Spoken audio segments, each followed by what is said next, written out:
जय हिंद साथियों, आप सभी का सैनिक वेलफेयर अपडेट्स यूट्यूब चैनल में एक बार फिर से स्वागत है। साथियों, आज हम बात करेंगे डिफेंस पेंशनर्स यानी OROP-2 रिवीजन और एरियर्स के बारे में। इससे पहले वीडियो में आपने देखा होगा मेजर जनरल सतबीर सिंह साहब के ट्वीट जो किए हुए थे, जिसमें एक सिपाही के पेंशन के दो अलग अलग उदाहरण दिए थे। उसका डिफरेंसेज भी आपने देखा होगा, बट उसमें काफ़ी लोगों के सवाल हैं और मन में शंका है कि क्या वो सही चिट्ठी भेजी थी या गलत भेजी थी।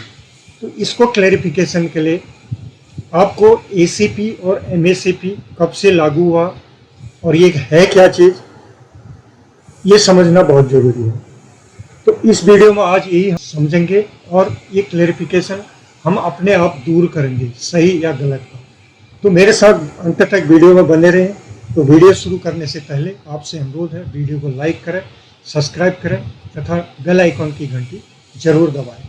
तो चलो शुरू करते हैं। जैसा कि आप स्क्रीन में देख पा रहे हैं, ये एग्जाम्पल एक दिया था उन्होंने एक सिपाही का जो कि 17 साल सर्विस थी, उसकी पे बन रही थी 21,325, और दूसरा सिपाही का उदाहरण दिया था जिसकी सेम सर्विस थी और उसकी बन रही थी 17,129।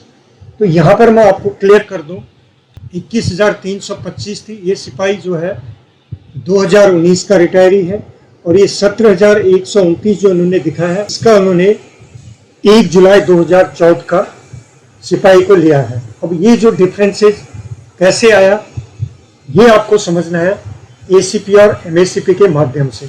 किस डेट से ACP लागू हुआ और किस डेट से MACP लागू हुआ, किसको ACP मिलना चाहिए, किसको MACP मिलना चाहिए। तो यदि आप उस कंसेप्ट को समझ लेंगे तो यहाँ पर डिफरेंसेस गलत या सही का आपके समझ में खुद पे खुद आ जाएगा। तो चलो जानते हैं, कुछ ट्वीट किए हुए हैं, उनसे क्वेश्चन पूछे हुए हैं। क्या क्वेश्चन है वो देखते हैं पहले। यहाँ पर एक कर्नल परदामन सिंह साहब ने पूछा उनसे, जो सिपाही who retired in 2018, his pension must be inclusive of MACP which is not entitled to earlier retiree. यानी जो पहले के रिटायरी हैं उनसे कंपेरिजन में हम ये जो 2018 का आया नहीं कर सकते हैं, क्योंकि उसमें MACP लग के उसकी पेंशन दिखाई गई है। तो यहाँ पर उन्होंने रिप्लाई उनको दिया, MACP has been given to all सिपाही, यानी सभी सिपाही को MACP दी जाती है। अब दूसरा ट्वीट देखते हैं। यहाँ पर आनंदा रामन साहब ने पूछा है, sir in the said PPO rank shown as सिपाही ACP2 विच इज हवलदार आई थिंक एंड नॉट सिपाही पेंशन। इन्होंने भी वही कहा है कि ये ACP2 लग के जो उसकी पेंशन दिखाई गई है ये इक्वल टू हवलदार का होता है। तो यहाँ पर इन्होंने रिप्लाई दिया है, ऑल सिपाही with 16 years and above service have been granted ACP2, यानी सभी सिपाही जिनकी 16 साल हो चुकी है सर्विस, सबको ACP2 लागू होती है। दिया है वीर बहादुर सिंह साहब ने, उन्होंने भी सेम पूछा है, जो PPO आपने दिखाया है उस सिपाही रैंक का, उसको ही वॉज अवॉर्डेड ACP2, उसको ACP2 मिला हुआ है, इज इक्विवेलेंट टू हवलदार, जो कि हवलदार के बराबर होता है। The PPO of havildar not सिपाही, वो हवलदार का PPO वगैरह है, सिपाही का नहीं। सो सिपाही are retired nowadays after 8 year he is awarded ACP1, यानी वो मालूम है जैसे कि 8 साल के बाद ACP1 लग जाता है तो 16 होगी तो ACP2 उसको लागू हो जाएगा। तो ये ACP1 जो है इक्विवेलेंट नायक हो जाता है, कह रहा है। फॉल्स डाटा ऑफ सिपाही submitted by government in supreme court was not challenged. यहाँ पर इन्होंने ये बात कही है। तो यहाँ पर इन्होंने इनको रिप्लाई दिया, एवरी सिपाही is granted ACP2 accept disqualified, यानी सभी सिपाही को ACP2 लागू है, और डिसक्वालिफाइड यानी जो क्वालिफाइड नहीं है उनको छोड़िए। डिसक्वालिफाइड होते हैं जैसे कोई मेडिकली रह गया या जिनका ACR ठीक नहीं है या जो को रिकमेंड नहीं किया गया, वो डिसक्वालीफाई हो जाते हैं, तो उनको ACP1 या ACP2 लागू नहीं होती है। दोस्तों अब समझते हैं MACP कब लागू हुई, कौन से पे कमीशन में लागू हुई। तो वो जब हम समझेंगे तो आपको ये सही या गलत का खुद पे खुद जजमेंट समझ में आ जाएगा। अब ACP है क्या, एश्योर्ड कैरियर प्रोग्रेशन स्कीम, जैसा कि हम सभी जानते हैं। MACP है modified assured career progression scheme.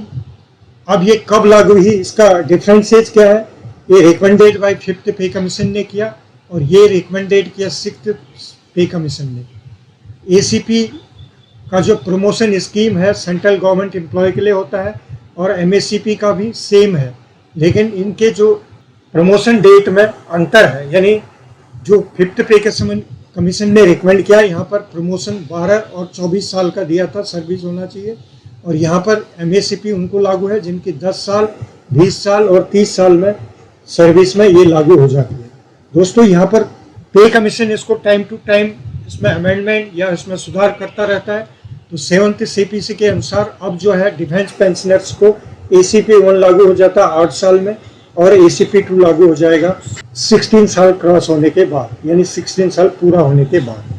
ये थी यहाँ पर 5th पे कमीशन कब से लागू हुआ, 2 मई 1994 से, और 6th पे कमीशन 1 सितंबर 2008 से, और 7th कमीशन 25 सितंबर 2013 को अनाउंस कर दिया गया था, और ये इफेक्ट हुआ 1 जनवरी 2016 से। ये पे कमीशन की बात होगी, यानी जो रिटायरी इस दायरे में आता है या इससे पहले आता है उसको ये लागू है या नहीं, आप इससे समझ गए होंगे।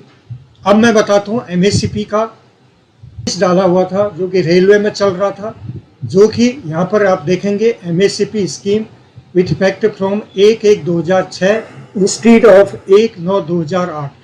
ये शेयरिंग इंफॉर्मेशन किया है जजमेंट का, जहाँ पर कोर्ट ने जजमेंट दिया था। इसमें 27/7/2021 का ये जजमेंट है। इसके मेन हेडिंग क्या है, ऑनेबल कोर्ट ने क्या इसमें कहा, honourable court rejected the claim that MSCP should be applicable from 1/1/2006, observing that the benefits flowing from ACP and MSCP scheme are incentive and are not part of pay। DOPT's order number के हिसाब से ये जो 13/7/21 का जो order number DOPT का दे रहा है उसके हिसाब से ये पे एंड अलाउंसेज में इसको नहीं गिना जाएगा, एक इसको इंसेंटिव यानी प्रोत्साहन राशि मानी जाएगी।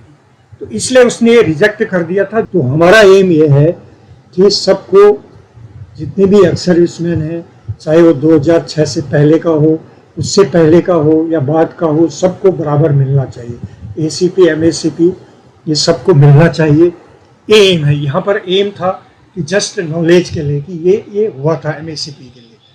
तो ये थी दोस्तों आज की जानकारी। फिर मिलते हैं एक नए अपडेट के साथ, तब तक के लिए खुश रहें, स्वस्थ रहें। जय हिंद, जय भारत।